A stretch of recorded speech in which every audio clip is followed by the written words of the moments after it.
Hey guys, how's it going? I'm finally back. Yes, it's been a while. I took a break, had the Barcelona Championship, then I moved in with a very lovely woman who might just want to come into the camera. Ellie, do you want to come in? No, I don't. You don't. Okay, she's a little shy, so we gotta wait for her, uh, momentous arrival. Anyways, yeah, so I'm done with moving. I don't even know what to talk about. So much stuff has happened. I've qualified for the next two Pro Tours via the, latest Pro Tour by going 10 and 6. I played like Teemo Rhinos. It was modern and Lord of the Rings draft. Some of you probably followed the event. Kai Budde, one of my teammates, and also, Hall of Fame legend of the game. Top 8 with the Rhinos deck that we came to the conclusion to be playing. And pretty proud of that. And also very nice to just get to know Kai himself. He's a very, very pleasant dude. Very down to earth, you could say. And just super chill, super nice. And of course, the rest of the team. Got to know aspiring Spike, who is pretty awesome, and Edgar Magalhães, and of course the rest of the Channel Fireball crew. And, we also had girlfriends and wives in the house, in the Barcelona testing house where we stayed for a week, which made the experience even more pleasant and made me really, miss my love. So now I'm finally back, moved in, new setup, new room, a full big room, really happy with everything. Still working on small things. And I also want to do more streaming in the future, so probably Twitch will be more active again. And just go with the flow in terms of videos. I've also done some thinking of where and what I want to be doing. And I think I want to be doing less of the just trying to fill the void with some cool deck or some interesting brew, what have you. I think there's a lot of content creators out there who cover, like Halfling Tribal, or, what's trendy, or what you can do with that blue-green enchantment, rare card, whatever. What I want to do on this channel, I think, is just what I would do when I'm just playing Magic freely myself. Not trying to please anybody, just trying to do what I'm interested in. Just picking and figuring out the decks that I want to work on, and then showcasing that to you guys as well in the process. That's also what I'm aiming to do with the streaming in the future. Just playing whatever I want to. And that also will mean likely that I will go to Magic Online for Twitch. For YouTube, for now, I'll be staying on Arena. That is those news. And so right now there's the Explorer Qualifier weekend. This is coming up, and I want to test for that. So I'm gonna go back to Keruga Fires, the latest list, and also other decks. Of course, the Blue-White Lotus Field is a big one right now. I saw various decks that I'm interested in trying, and we're starting with Keruga Fires. And here we have the list by Eric Torres, who actually I faced in Athens, who had a pretty good record. He made top 16 of the Last Chance qualifier and then won the Sunday Pioneer qualifier. Just only had a bad day, one record in the regional championship. Very pleasant dude, very talented player.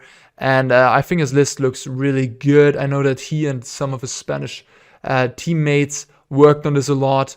And I found their list to just, look very promising.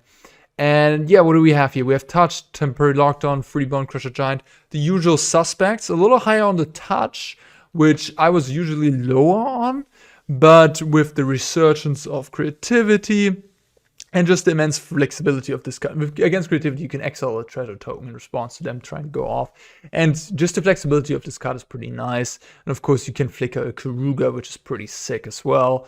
And some of your other, powerful cards like Heliod plus Touch is a pretty nice combo. You can basically go infinite by going Heliod, flicker with Touch, return the Touch, and so on and so on.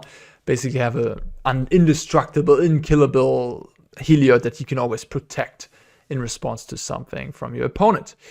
And yeah, the rest of the deck, I mean, we in the 4-drop slot used to play Omnath with Fable Passage, but those days are over. I think that's pretty reasonable as well. Fable Passage is an awkward land. Omnath is very strong as a card, but you just want to play other cards in your toolbox, Enigmatic Incarnation deck, where you want more targets to fetch and have other powerful stuff going on. So playing one Clever Impersonator, which was really good against me. I played the Bring to Light Omnath deck, which unfortunately is not a deck on Arena yet, in the Regional Championship in Athens, and I just got my Elesh Norn copied by his Clever Impersonator, and then I was stuck with a bunch of Leyline Bindings and Chained to the Rocks that didn't do anything because he had Elesh Norn online.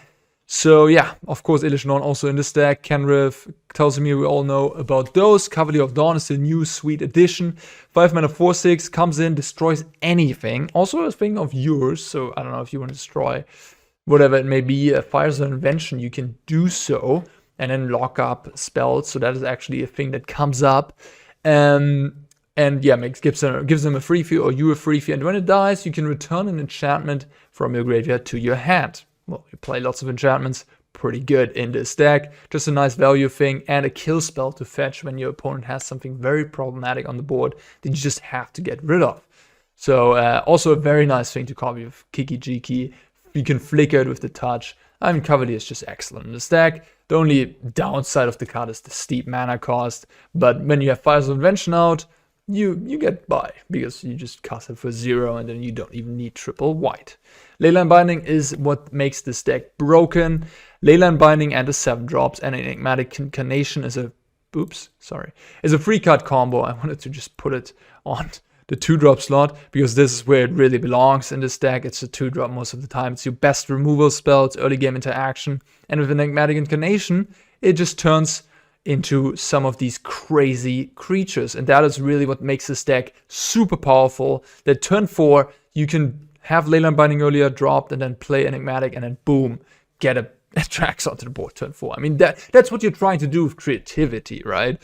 Or in some variations and having a turn 4 Atraxa where you just turn this Leyline Binding, it costs you like 2 mana with the Enigmatic into that. It's just outrageously good.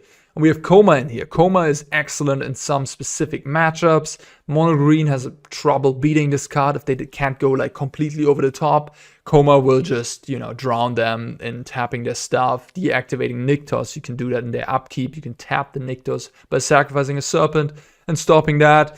Or against Absent Greasefang, if you have a Coma out and, they can never attack the Pahelion because you always tap the Pahelion when they try to attack. So Coma is pretty much lights out against them. And then we have Agent of Treachery in here as well, which can be really strong in the mirror match. Very excellent with Fable of the Mirror Breaker.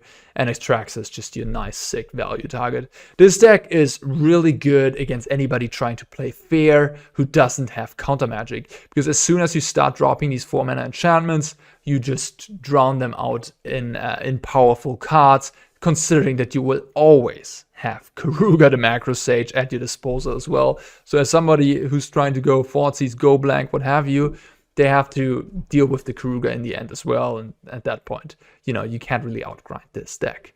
So you like to play against Red Black Sacrifice, against all these various creature and mid-rangey decks. That is your prey. And then against Creativity, I think you have decent game with like 7 ways of interacting with their combo. So that is pretty neat. But then stuff like blue-white control is where it really gets annoying because you have Fable as your powerful turn 3 play, but besides Fable, you really don't have anything proactive going on before turn 3. So that's pretty bad against the deck with like Make Disappearance Sensors and Dovin's Vetoes and stuff, of course. So that is where this deck does not shine. Sideboard. We should talk about the sideboard. We have Mystic Dispute in here, helps a little bit against the bad matchups. Failure to Comply is a new sweet card that I'm going to try out that they played. It is a 2-mana counter spell, but it counts as a 3-mana card because you count the Aftermath in addition to the front card mana cost, so it costs 3 mana in total and basically buys you a little bit of time. Good against a deck that casts, for example, Eric boarded this in against my Omnath deck because he just bounced the spell and then, next turn you can name the Bring to Light, for example, or you can name that specific spell that you don't want them to have on the battlefield. Quite nice against yeah, various combo decks, various big mana decks, other blue nonsense, and mirror match as well. Deafening Clarion, 2 copies of that. He played Radiant Flames, but we don't have Radiant Flames in the format yet, so Deafening Clarion is a pretty good workaround of that effect. Yeah, I mean, it might just be better in some situations because you can gain that lifelink on like Heliod or something else. Archon of Emeria, that is a huge addition that I did not play with in the past. It's very, very strong against Mono Green Devotion. Yeah, various combo decks alike. I guess they're less a thing in Explorer because Lotus Field combo is still not a thing with Hidden Strings. They're giving us Vespian Stage. They're giving us slowly everything, but Hidden Strings still not in the format, so you can't really play that deck. And yeah, Archon of Emeria, excellent against that. But, you know, it's just an early threat that you can board in against anybody who tries to do some funky stuff. And especially Mono Green is where it shines as well. Skywilder's Shot. Yeah, this is the answer to Elesh Norn. Elesh Norn is a huge problem for this deck. Yeah, you pretty much, you have to get Coma because like all your other cards kind of are not functioning. Or you can like touch channel the opposing Elesh Norn and then do some funky stuff. But yeah, this deck is not very good against Elesh Norn. So you have 1 Skywilder's Shot in the sideboard for that. Also good against, you know, Greasefang, for example. 2 more Temporary Lockdown and yeah, 2 Clarions. One card that I find pretty cool is the Elspeth's Conqueror's Death. That card is excellent in a mirror match, excellent against blue-white control as well. Yeah, this card does some things, and it could be in that Skywilder Shot slot, but I guess with the uptick of Greasefang, you might not want to play such a 5-mana effect when you can play Skywilder Shot, and that also comes in against Greasefang. And yeah, the Archon of Emeria, I guess, is the big question mark in this format. I used to play Brazen Borrower and Leyline of the Void, and yeah, those I used to play. I also played Fort Distortion, but I guess that one is a bit difficult to make work with this mana base. Yeah, so not so sure if the Archon is actually worth it in Explorer, but I'm gonna try it for now, and then yeah, rethink this deck list after some gameplay matches. All right, guys, enough talking. That was a long intro, maybe setting a record, keeping you guys updated. And yeah, let's jump into some games. Ooh, I have not played in a while, have I? Sitting at gold here. Opponent took a mulligan. We have all our colors. We have the good 2-card combo punch here in our hand. You go Fires into Enigmatic. Ooh, now we have it all. I mean, now this hand is literally the perfect. I mean, this is the dream. This is where you want to be. I gotta be a little careful here. I want to play Hallowed Fountain because Sulfur Falls does not actually enable my Leyline Binding. Right now I'm just missing Forest as a thing, and yeah, this is just insane. We get to kill their Glissa with our cheap removal that later on will enable us to... Oh, there's actually our green. But right now I don't need it quite yet. That will later enable us to, you know, get a Coma or an Atraxa, whatever we need for the situation. And yeah, that's a pretty good Magic the Gathering card. Yeah. Oh, that is an answer to that Magic the Gathering card. I could also get Agent of Treachery by sacking the Leyline Binding. I could also get Cavalier of Dawn by sacking the Fires of Invention. I could do some things. Guess I'll discard. Nah, I guess I'll discard nothing actually, because I want my 5th land for the Keruga. I'm kind of interested in getting Agent of Treachery, especially considering that I have a touch in my hand. Sure, they get their Glissa back. I don't really care though. So we get Fire. I don't want to sack the Fires quite yet because the Fires is really powerful with Keruga. I'm gonna draw a bazillion cards. Could also get Atraxa or Coma, but Coma, the issue, I could also, ooh, I could get a copy of Shieldred. No, I could copy Leyline Binding, that might even be better. I don't necessarily want to give them the Glissa into play, but I think this is still pretty bonkers. Yeah, I think this is just the best line. But yeah, I could have gotten Clever Impersonator and then make another Leyline Binding. I actually wonder, I don't know how it works with Enigmatic. If you copy a Leyline Binding with Clever Impersonator, do you actually have a 6-drop or is it a 4-drop? I think it is a 6-drop, but I'm not 100% on that. So they can destroy an enchantment when they attack with this. Ooh. Alright. Huh. This didn't work out so well, did it? So now they can destroy my Enigmatic. I don't know if I want to block the agent. I guess I probably want to, huh? Yeah. Ah, the agent has to bite the dust. I can get Kenrith and reanimate it. That's so nasty. Oh my gosh. Oh my gosh. Yeah, it's probably what I'm gonna do, right? I wish I could... maybe I'll just chill a little bit. Maybe I just... Oh my god, this is all of this is nasty. Maybe I just do this, you know.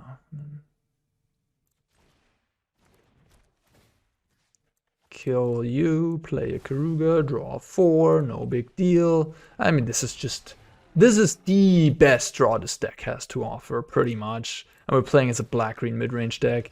We still get to trigger Enigmatic Incarnation. I mean, this is just hands down the best introductory game ever for a deck. Yeah, I mean, this is a matchup where I'm pretty happy with my 75, I believe. You could convince me to kick out the Coma.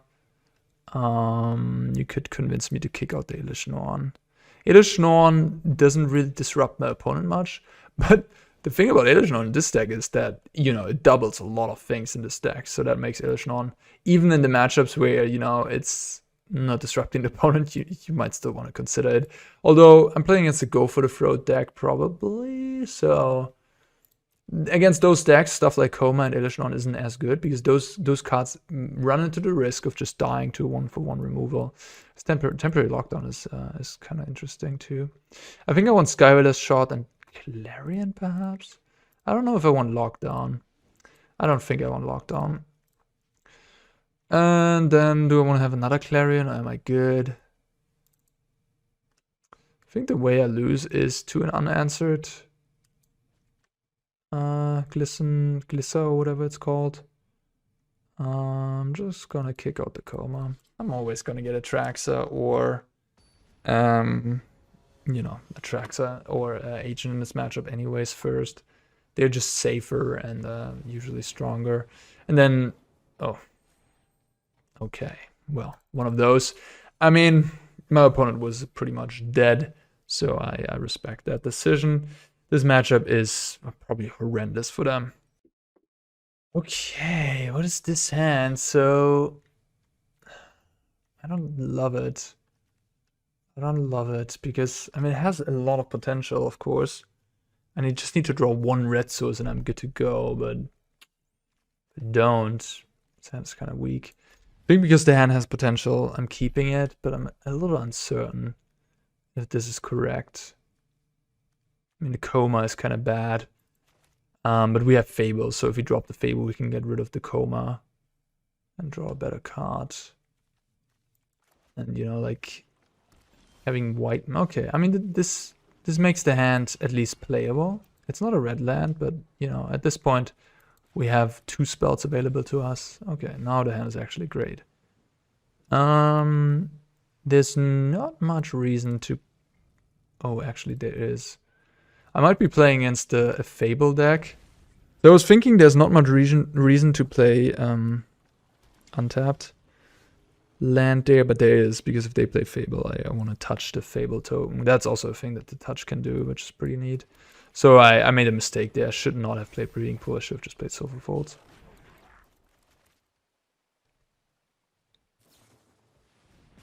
Fire Prophecy, oh my gosh. We're playing in those ranks, huh? Yeah, okay. I mean, Volcanic Spite is a legal Magic Gathering card in Explorer, so... I guess you could play Fire Prophecy in addition to Volcanic Spite. Alright, so I'll be getting rid of Temporary Lockdown, that's for sure.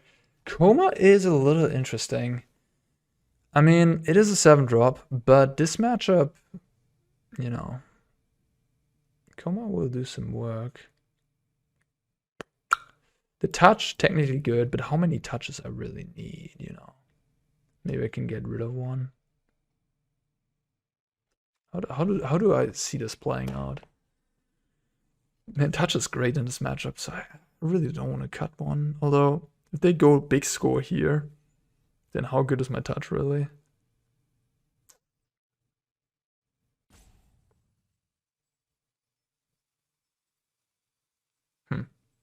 Yeah, if they're actually on the warm version, I wonder how they're actually winning. I think I just discard the Coma. How are they winning against my... I really need lands. Against like all these touches. Okay, no big score. I can't really tap out there, I think, because the Otawara is gone. That's good to know. So now they can't even bounce my Leyline Binding. That is not where I want to be. Yeah, we just gotta say go here. I mean, I can't really play any of my 4-drops, I think. I mean, I could, but it's gonna get disrupted anyways. Huh. Alright. Well, at this point, I'm just gonna flicker that. That's actually a pretty good use of my mana. So I gotta get going. I gotta, you know, make land drops. If they have another removal, I think I'm gonna touch again, honestly, because this is just a really nice value play for me. Yeah. This will use up 2 of my touches, but I have Heliod in my deck. So if I get to sacrifice the one of the free drop enchantments, which is the Fable, in play into my Enigmatic at some point, I will be able to get a touch back with the Heliod. Okay, they're playing Warm. They drew a bunch of removals, and I see they're playing Prophecy in addition to Spite. Okay, I'll take it back. I mean, that's reasonable. Okie dokie. Alright, what are we doing? Cavalier of Dawn, Agent of Treachery. I think I'll just discard both of those. I mean, Cavalier is not terrible, but it's not really this matchup where it shines. Not sure if I should keep it just as a threat. I have Keruga sitting here. I think I'm fine discarding some threats. Okay, this is actually nice. Let's attack. They let me attack. Probably means there's no red removal in hand. Just a little bit of a clue. And now the question is, what do I do? I kind of don't want to play the Fires. Or if I play Fires, I want to have Enigmatic and then sack the Fires because I want to have Leyline Binding available to me. I could also just pass 3 cards in hand.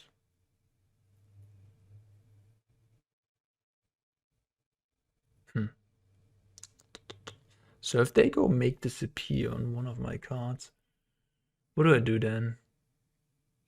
Can I Enigmatic for something that disrupts their treasures? Not really, I think. Emeria, Elesh, Norn, Kenrith, they all don't do anything. Clever Impersonator, Heliod. No. So I guess I'll just let this be countered by make disappear. Okay, that didn't go for anything. Okay. Alright, sweet. So now I really want to sack the Fires, yeah. Maybe I shouldn't even have played the Fires, actually. It's probably fine. Yeah, I'm gonna get Elesh Norn, double my triggers. They also have the Otawara already in play, so it's gonna be difficult for them to remove Elesh Norn from the battlefield. I assume they're not playing Divide by Zero, because that is a card that usually only the Gearhulk versions play, and if you play Big Score, you're likely playing Warm, I would think. So I'm gonna play like that. Yeah, I guess I'm gonna lose against a counterspell that costs exactly 2 mana. Yeah, I could have played around it by not playing anything. I think I want them to get this stuff though. Yeah, I'm just gonna lose against the Make Disappear here. It's pretty good.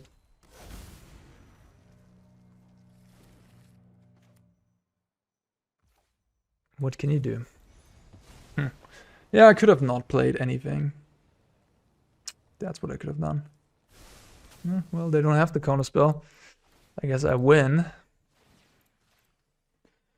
And with the Otawara being gone, I mean, I feel pretty comfortable in this spot.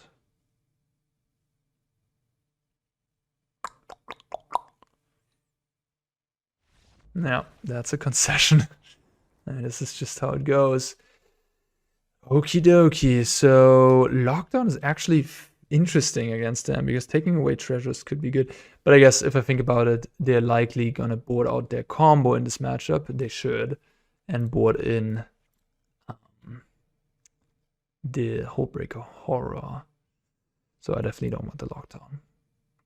Bonecrusher Giant is interesting. It's just a beater, so it's not too bad. I think Tolzimir is probably worst. I like Dispute. I like Shot. And I probably like the Failure to Comply. It also bounces Hullbreaker Horror in turn 7, which is nice. Yeah, this looks kind of decent. I have to make one more cut. I could trim the Agent. I think it's kind of bad in this matchup. Coma can win me a game. Agent, you know, what's it gonna steal? A Hullbreaker Horror? Yeah. Yeah, this matchup is more or less like the way I lose is by them going into some sort of is it control deck, but the nice thing is they don't have good card advantage, so they can't play the is it control game that well. So I'm not too worried. Yeah.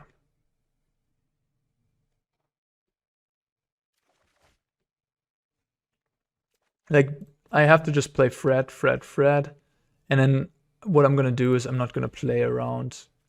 Not gonna play around the combo too much because I don't think they have it in their deck anymore. I still have to worry about Hullbreaker Horror, I guess, hitting the battlefield. So I could theoretically keep up the touch in case they have a Fable. Then I flicker the Fable, play my own Fable, which is a pretty big swing. Yeah, I think I'll do that. I mean, they're playing 4 Fables. It's a good opportunity for them to slam here. Yeah, and I get rewarded for my guess. I mean, this is really just a guess, ultimately. They don't play Fable there. I'm kind of punished by not playing my headquarters, and you know I don't have blue mana right now, which is definitely annoying. But this was a very good sequence to get me into the game. If I play a tap land there on turn 2 and they play Fable, and then you know I have to answer their Fable with my touch, I can keep up Misty Dispute, I guess. But this is a really good swing in my favor, and that actually can win me the game. So I think taking the risk of not playing my tap land on turn 2 and holding up the removal is well worth it there. Mic is working, everything's good, cool. Prismary Command, cool. 4 cards in hand. Interesting.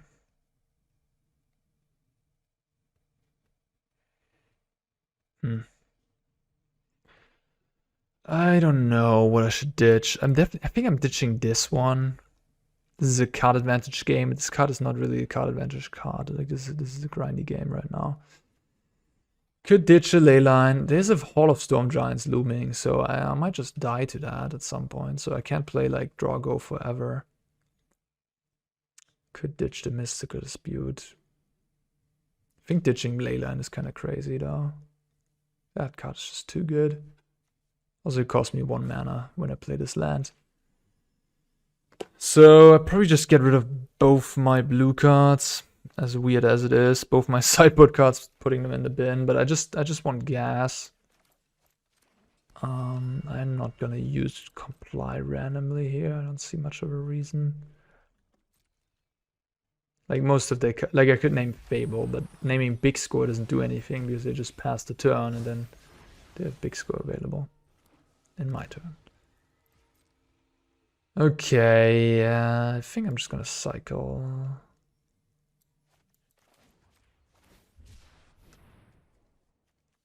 They might Big Score me. Yeah, Big Score is somewhat a card advantage card. Not really though, like they just trade 2 for 2, but they get rid of a bad card.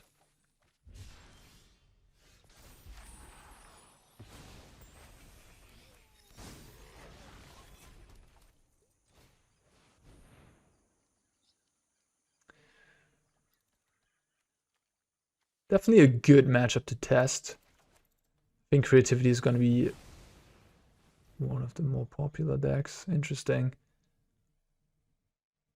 So you're saying they kept in the combo? Trying to frighten me? I mean, this is a cool play. If they kept, so if they didn't keep in the combo, they would probably sack the Kiki Jiki right here and now. Right. So I think they have the combo actually.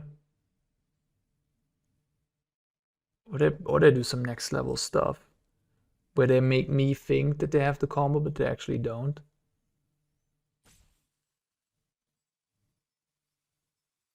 This is some like poker bluff action here. I basically have to sniff it out, which is very, very difficult to do from my perspective because I could play Fearful and just let my Fable be countered. But am I winning that game? 3 cards against 3 cards? Maybe.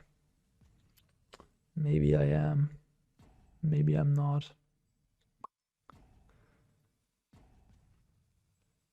Huh.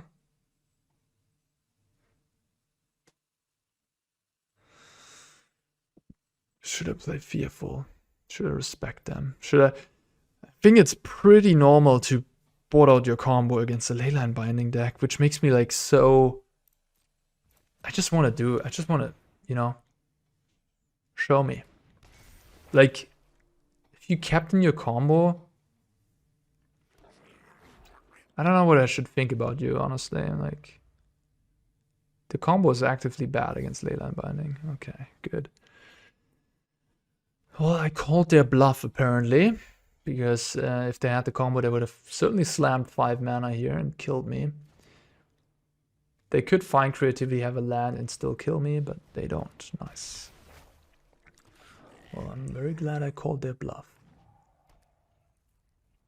They can copy the goblin, sure. Yep, I go to 16. Alright, this game is nonetheless close. Oh. It just got a little less close, I guess. Enigmatic Incarnation is a pretty good card. Okay. What shall I do? So I can sack the Fable and then get me Heliod, I guess. No, wait, I can sack my Leyline Binding, yep. And get me Coma or Atraxa. Both pretty good Magic the Gathering cards. Yeah, that's probably what I'm gonna do. Or let's see. Let's play this first. Happens. Wow, okay, that's great. Then let's attack. I guess I could comply and name a counterspell there actually, but I could have named Make Disappear before casting this Enigmatic. Okay, so I hit him for 2, and then I just go into my end step. Sack the Leyline Binding, and then I get a Coma? I mean, what can go wrong with a Coma? You could say the same about the other one, I guess. What could go wrong with Atraxa? Not much. Coma could be bounced. Then I just recast it.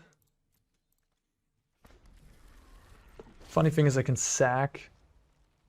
copy the Serpent and then sack the Serpent token. Like they might have a bounce, I guess. No, they have a big score. But you got it. You got it. All the treasures in the world.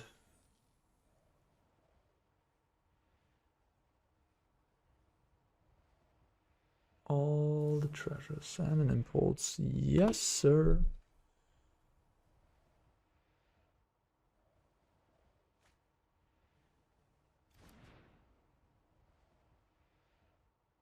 Kill my Kiki. Such brutality. My Kiki will die. It's not a snake I can, or a serpent I can sacrifice. Not like Yorian, Sky Nomad. Keruga is also just a dinosaur hippo I can't abuse with my coma. Alright. I think I'm just gonna name... What am I gonna name? Creativity, I guess? Yeah, probably. Good way of spending my mana.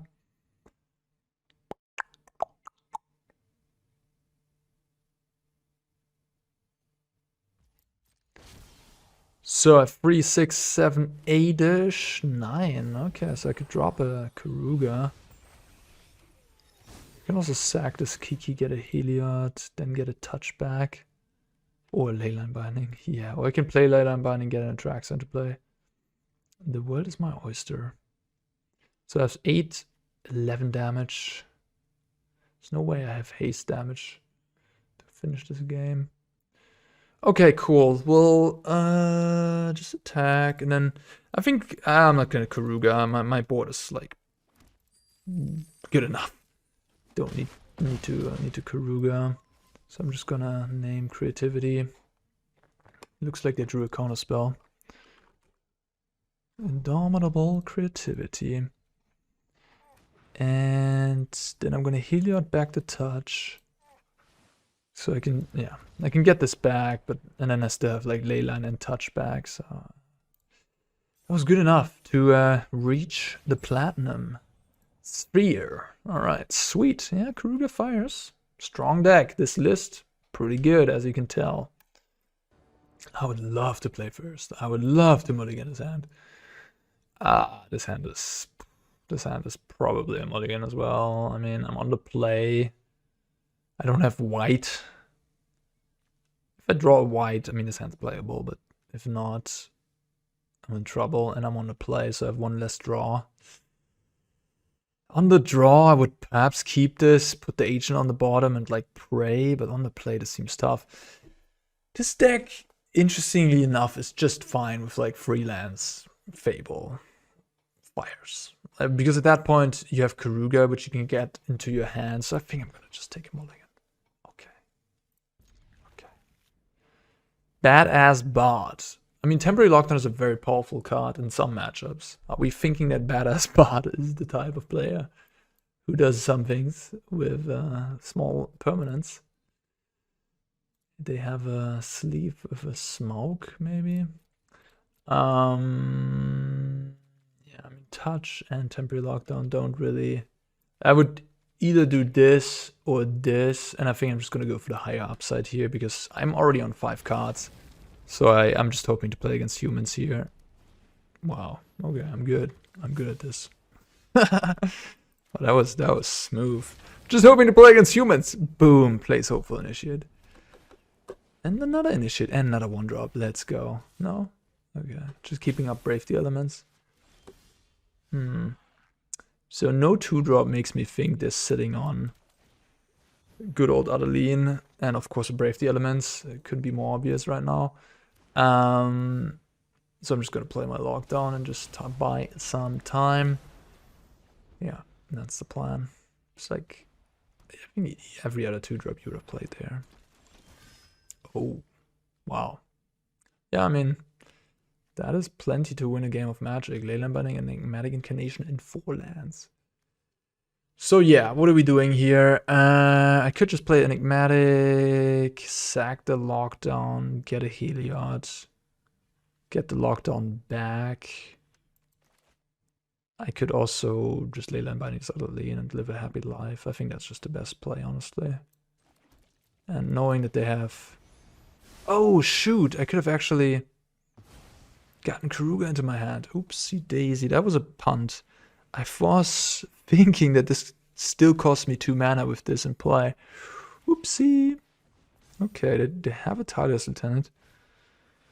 Sure, that's fine.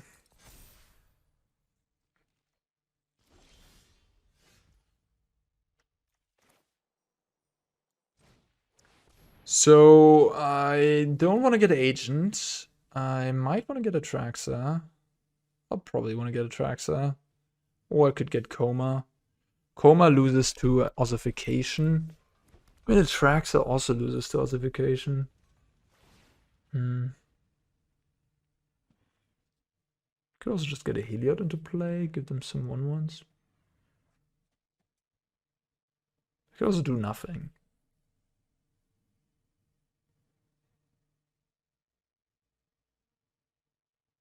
Giving them 1/1s is not a good idea if those 1/1s blow up my stuff. So I should probably not give them that. Then I should just get an Atraxa. If they have Ossification, I'm gonna eat some damage, but at least I'm gonna have a full grip and go crazy next turn. I guess they have Brave the Elements, so they can make things unblockable. Oof, this is just 2 cards. Oof. Okay. This could turn out bad. I guess I'm taking Leyline Binding. And... Am I taking Leyline Binding? Or am I taking Fable? Fable means Heliod. Maybe Fable's better, although I can go... Nah, actually, no. I can get me... I can get me...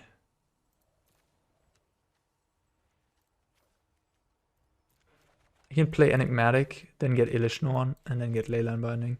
And I can also sacrifice both Enigmatics into each other, get Elesh Norn first, and then get Tolzimir or Cavalier second, and then have a double triggered on that. Which is incredibly nasty. Like, this turn is going to be ridiculous. Looks like... What? Okay, they want to keep up the Brave. So I'll try to play around it, I guess.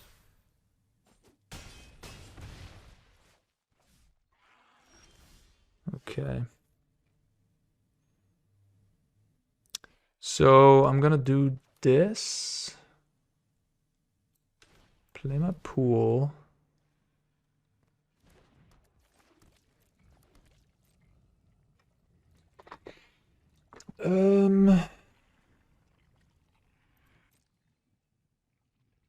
Then I'm gonna double sack.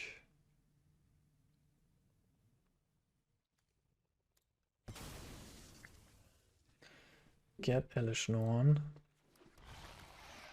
And then I'm gonna... I guess I get the Cavalier. And target some of their stuff. Like this and this. Now they're gonna respond for Brave, and then I can respond for Leyline Binding. Kill both their things. And then I'm gonna get 2 Atraxa triggers, no big deal. And they're not even gonna get golems, so this is just perfect for me. Okay, so this I can... Okay, they've had enough. All right, nice. Okay, so... So we're playing as a Brave the Elements version of humans, so that means... Oh, that actually means less likely to have ossification, huh? Which is something to yeah, you know, keep in mind, because you either play ossification or you play Brave usually. All right, so think I need to cut some of my big stuff. I think Cavalier is like fine in this matchup, but humans doesn't have like something crazy you need to kill that you can't kill with other stuff. Besides Adeline, I suppose, but you know, you have ways to kill Adeline. I think the other 5 drops are better. So yeah, I want Clarion, I want Lockdown, so I have too many cards. Scabular Shot, no. What do I not want? What do I not want? Touch the Spirit Realm, I think is pretty okay, even though it's kind of clunky. Maybe I get rid of Kenrith? Nah, Kenrith seems good. This is tough. I really don't want to get rid of anything. I could get rid of Fable. It's a bit slow. Okay, I could cut like Clever Impersonator. And then maybe one Fable.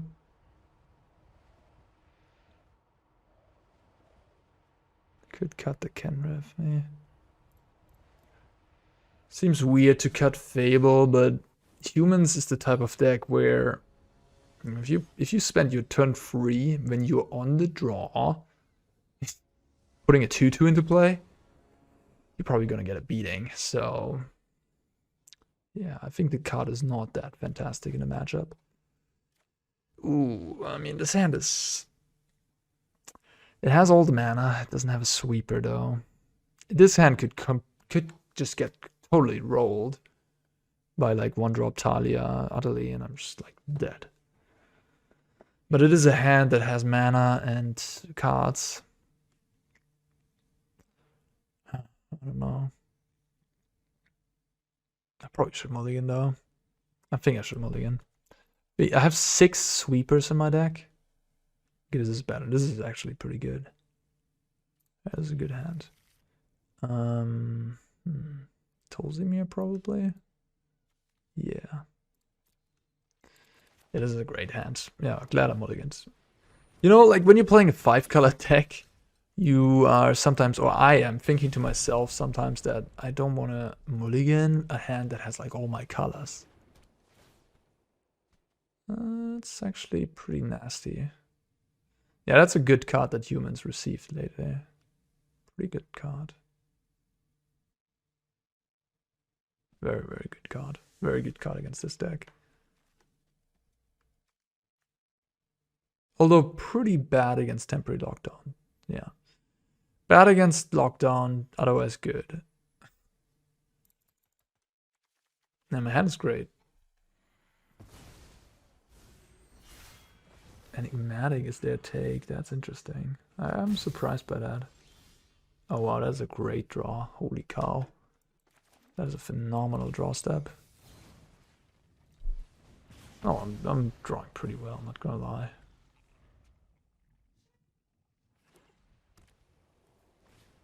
Copper Code Vanguard. So I could play Bonecrusher. Could also play Touch. Looks like they don't have Brave. Oh, love it. 3 cards in hand. I think I'm just gonna concede. I think the best play is to play Touch. I'm not 100% on that. Like, what is your hand? I was thinking what the hand is, and I think the hand must be like Brutal Kafar, probably some sort of removal interaction, because you don't play Copper Code as your first human on turn 3. If you have anything else, like the hand can't be utterly, and the hand can't be any, no 1-drops, no Talia, no Luminac Aspirant. I mean, maybe Talia's Lieutenant lands and a removal or something. So I don't want to play Bonecrusher. So I really don't want them to flip the invasion. So I'm just going to play 1 removal off the 2. And I guess I just want to keep my 1 mana removal in hand. Just play the Touch. I don't know. That was what I was thinking. On the play again. Okay, yeah, I mean, missing the 3rd land, but having everything else. Pretty happy. Wondering if you can, like, just kick out the Tolzimir at this point. Cavalier. You often will get Cavalier, but, I mean, Tolzimir does its thing. But I think it's one of the weaker tutor targets. Yeah, it's interesting though.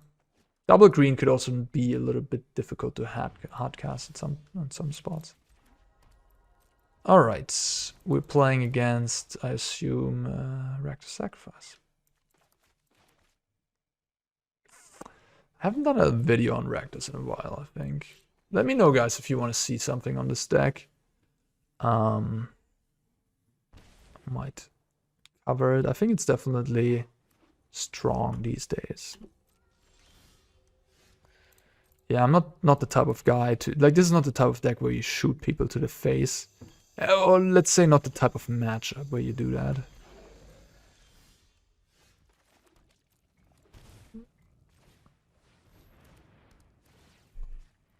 This is a pretty good matchup for the Fires deck. This falls exactly into the category of like fair deck. Yeah, you gotta hit your land drops. You gotta hit your land drops and stop drawing 5 drops. Gotta kill at main phase because of Deadly Dispute, of course. Oh, they kept 3 of their 4 cards. It's not a good sign for me. Alright, I mean, that is a play I'm happy about. Oh, they have Deadly Dispute at the ready. Well, I'll just... I guess I could play Bonecrusher. They have 2 cards, one of them is Deadly Dispute. It's better to just play Bonecrusher. We'll keep up my mana. I think it's probably just better to play Bonecrusher. Could also get Keruga into my hand, but I have enough 5 drops. So now they're gonna sack the blood token. Yeah. I wonder what they would have done if I just passed there. Probably just do nothing. Keep up the Deadly Dispute to fizzle my Bonecrusher. Triple Thoughtseize. I mean, Thoughtseize is the best card in the matchup for them, so... But yeah, as I said, especially for a companion, like Thoughtseize is only so good. And Thoughtseize is kind of poor against my draw because I have a very spell-heavy draw. So, you know, they take a look at my hand, I have like all these powerful cards. Which is awesome, okay. They have the engine going.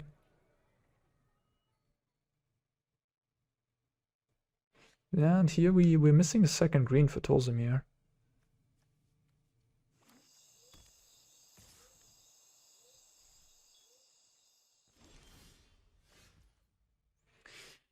Interesting.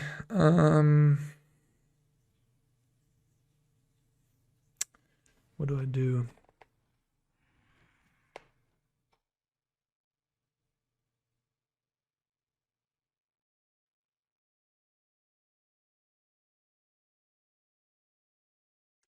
Could just play Kenrith and I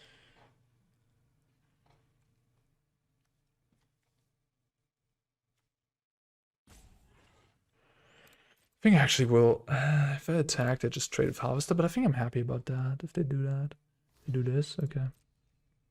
If they sack into Oven, okay, they're playing well. They don't sack into Oven. 8 of a push, that's pretty good.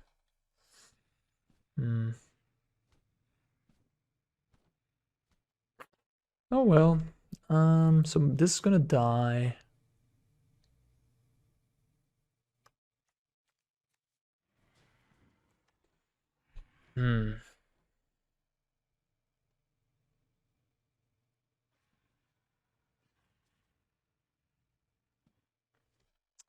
Not super sure how to do this.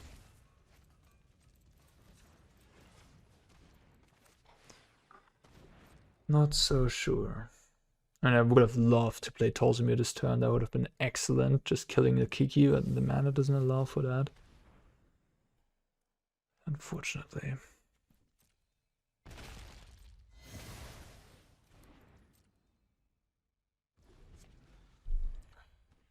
Yeah.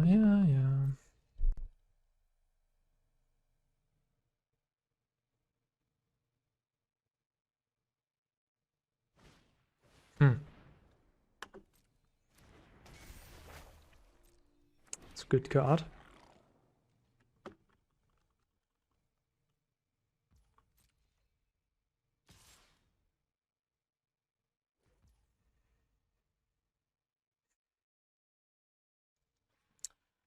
Yeah, at this point I'm just gonna kill the Kiki. I don't want to wait until ends. I mean, I could wait until end step, but it doesn't change a thing. I'm gonna copy that, sure. I'm gonna sack the Kiki, get the food. I lose the Bonecrusher. I go down to 13. They have 5 power on the board, a Hive. Yeah, I'm dead very quickly. I better draw a green, honestly, or Fires of Invention. that I can really stabilize. That card is not the greatest. I could just play Kenrith and hope for the best. I mean, they have one draw step, but they have a blood tome, so they have technically 2 draw steps. Yeah, I'm not gonna play Leyline Binding. I'm just gonna play Kenrith. I got a 12 here on the end step. We'll see. Just gotta pray now. What? They didn't return the cat. Interesting. I guess they draw another one with there. True. I guess they really want to have the cat in play for the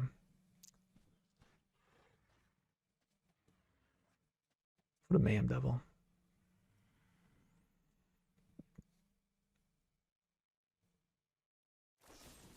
That's nasty. Oh, they sacrificed the food instead of the treasure. That's cute. It's an interesting move. I guess maybe that's correct.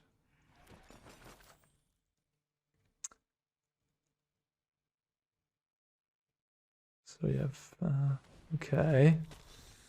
No devil, huh? They attack the goblin, which I allow. What creatures do we can get back? An Elesh Norn. It's a good one.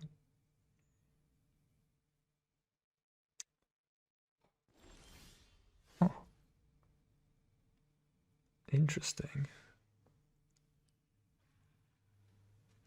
So I can get back Elesh Norn and kill both the harvesters. Or like Kiki and the harvester. They don't have Devil in their hand. Devil is gonna be a good draw no matter what I do, I think. It's a lot of damage.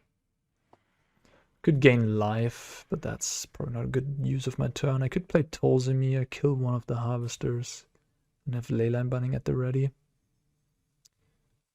Or a devil.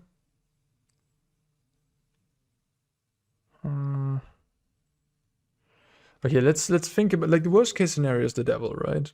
If they draw devil, next turn I have Elesh Norn. What's the worst thing they can do? They have 3 treasures, 2 blood, a food, and sack the kitty a couple times. Like, get it back, sack it, get it back. That's 3 damage. Sack 2 treasures, that's 2 more. Then kill the Kenrith. Attack the goblin, that's another 2. Oh yeah, I should think about my life total. So they can, gosh, they have 3 to my face, 3 more, 4 more. That is 7, 2 blood sacrificed. I'm dead. So if I go Elesh Norn, they literally kill me with a devil. 3, 5, 8. Yeah, I'm dead. So that's probably not good. If I go Tolzimir, I probably don't die to the devil.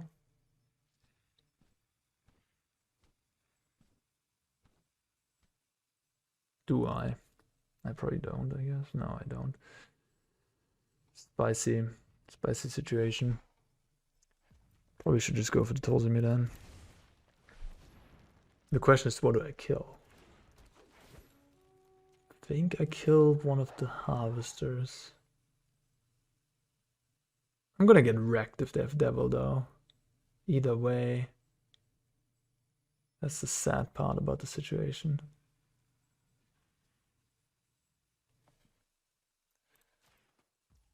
They have a deadly dispute. They have a fatal push. They have a fatal push. Okay. Well, at this point, I have to exile one of these guys. Actually, maybe that was a bit hasty.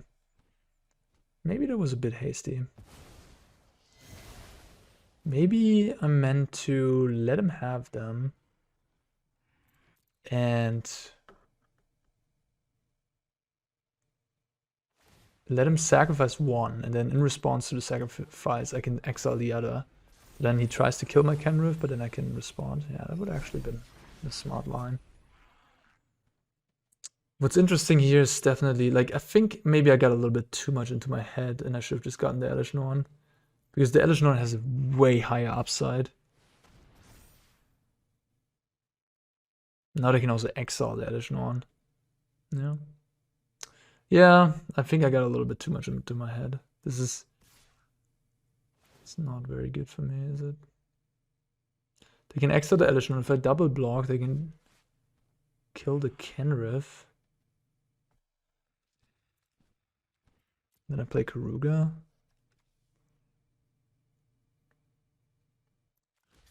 Oh, this was bad. Yeah, I should have just gotten Elesh on.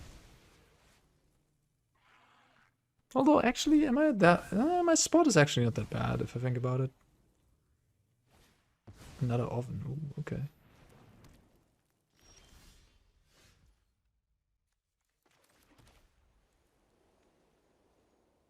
Do I have a green card? I think I have Boseiju in my deck, right? Pretty sure I have Boseiju in my deck. So I want to keep up blue.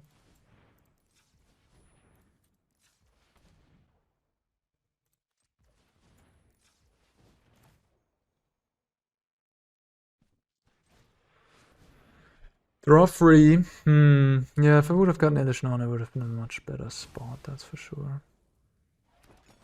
Yeah, probably should have just gone for the best line and don't think about what my opponent could have had and so on. I have a lot of very nice draws here, though. I can draw touch to flicker my own Tolzimir. My opponent's also playing really tight. And my draw has been kind of medium. Like, I missed a bunch of land drops and drew all my 5 drops. Didn't draw any of my engine cards, like Fires or Enigmatic. So my draw has been bad. I've probably made a slight mistake there. And my opponent is playing really well. So credits to them. Sacking the Bloods. Trying to find a devil. They only found one in the top 30, top 28 cards. But there it is. Yeah, I think I'm dead. My opponent's playing so fast and tight. I kinda respect that. It's pretty nice to witness. Yeah, if I would have gotten Elesh on at this point, I would have played a Tolzimir, gained 6 life points, double Leyline Binding up. Yeah. Damn it. Maybe I shouldn't have let my Kenrith die. But then how am I getting ahead? I'm just getting 5 life per turn. Like, the thing is also they have to sacrifice the Blood type harvest. Yeah, this is definitely dead. Ugh. Losing a good matchup is always sucks, especially game 1. That is how it is. Okay, love me a temporary lockdown in this matchup.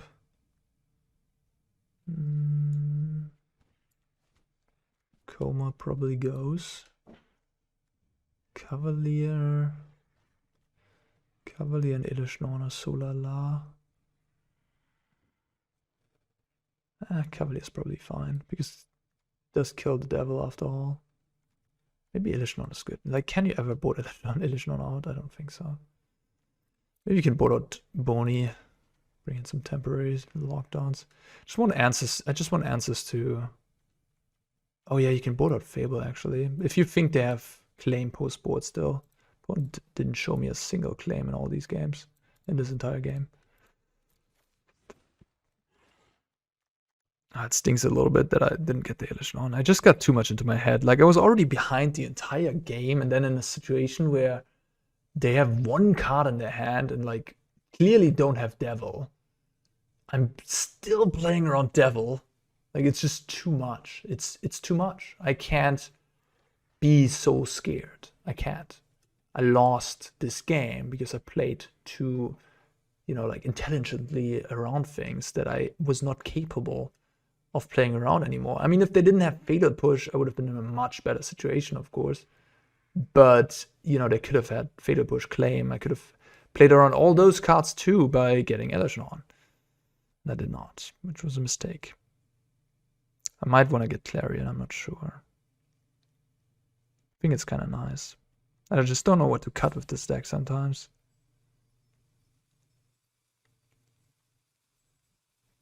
I'm gonna play. I'm gonna be fine with, like, all these lockdowns. So they have 4 Duress coming in. What else? Maybe Furnace Rains, something like that. Oof. Huh. I think I'm gonna try my luck. I don't like to mulligan against these black Thoughtseize decks. If I draw one red source, I'm good to go.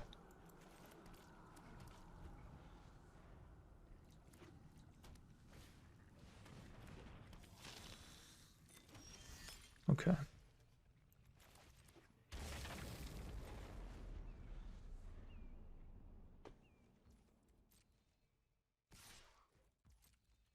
Like, this matchup is so good for you. Imagine I have a Fires here. Like, my opponent's just gonna scoop pretty much on the spot.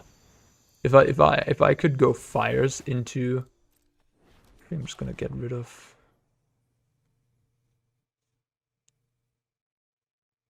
the Fable.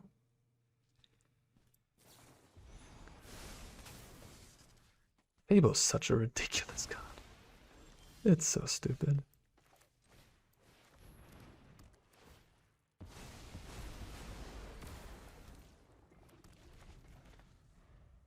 Hmm.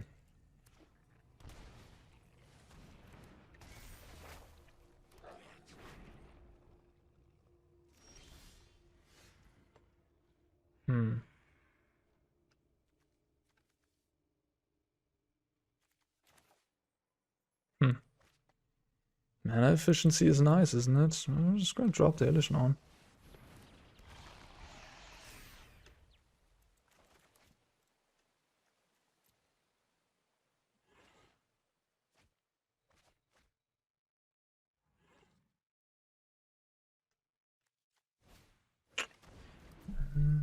Yeah. That's not what I wanted to see.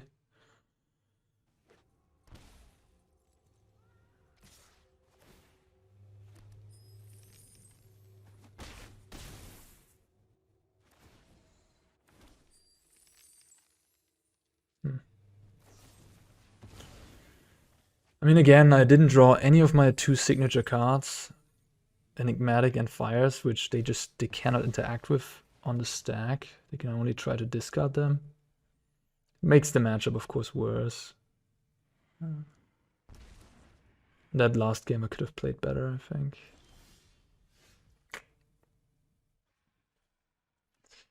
Yeah, my back is a little bit against the wall here. I'm a low life total again. To shock myself. Got 9. They have a Den of the Bugbear over there. And the draw wasn't too bad either with the Furnace Rains for my additional one.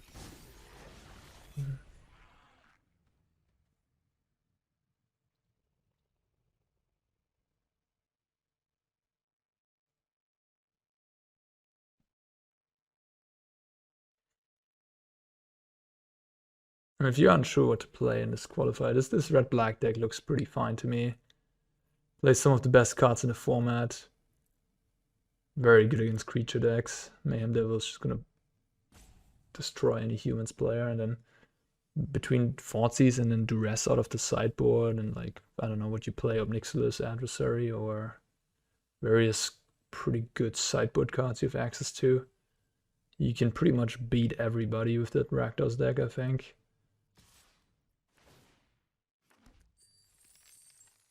Interesting. I think I'm gonna block.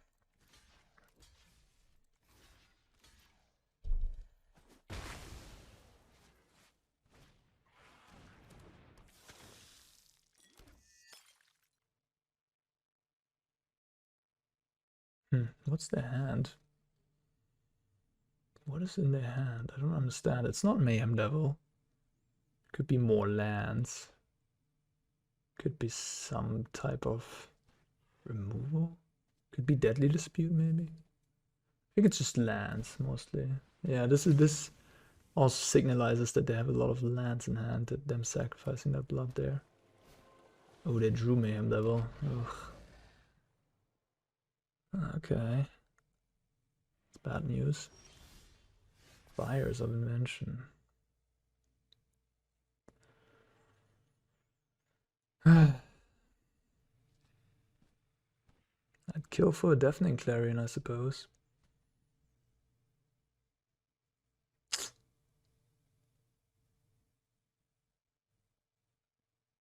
Man, it pains me to discard this Keruga, but I might have to. I think I'm discarding the fires. Let's see. Okay. I think it's just best if I get this Mayhem Devil. They probably sack all their treasures to kill their own devil. And then they can...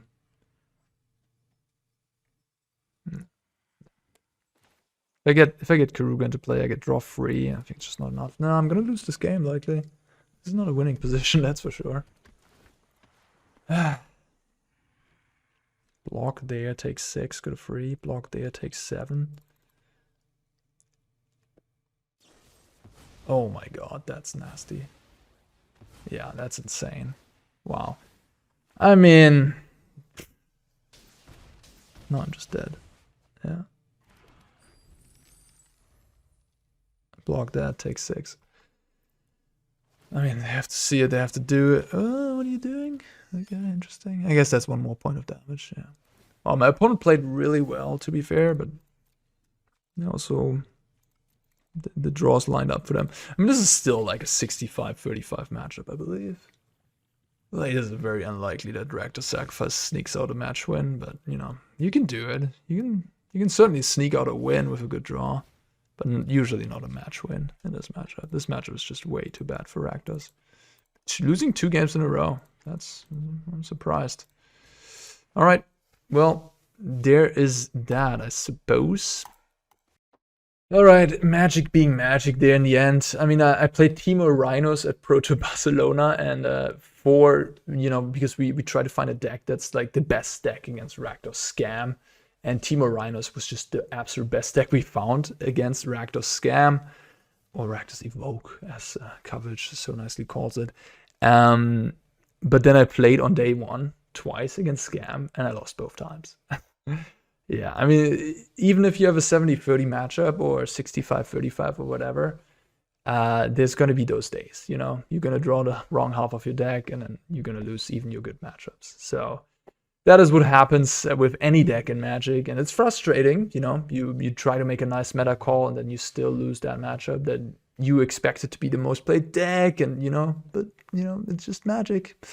So in that case, we have to live with that, and variance is unfortunately, or fortunately, we all love drawing cards, don't we?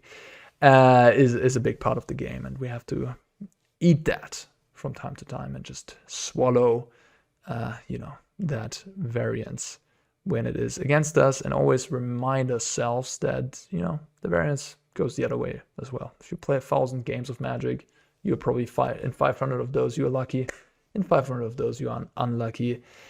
And anybody walking around telling you that I'm always unlucky, I always draw shit, and like the arena draw shuffler is rigged and all that, just smile and like nod and like let them talk, and like, don't waste your time thinking those thoughts though. Just, yeah, it's not worth any brain power, because that's not how it is.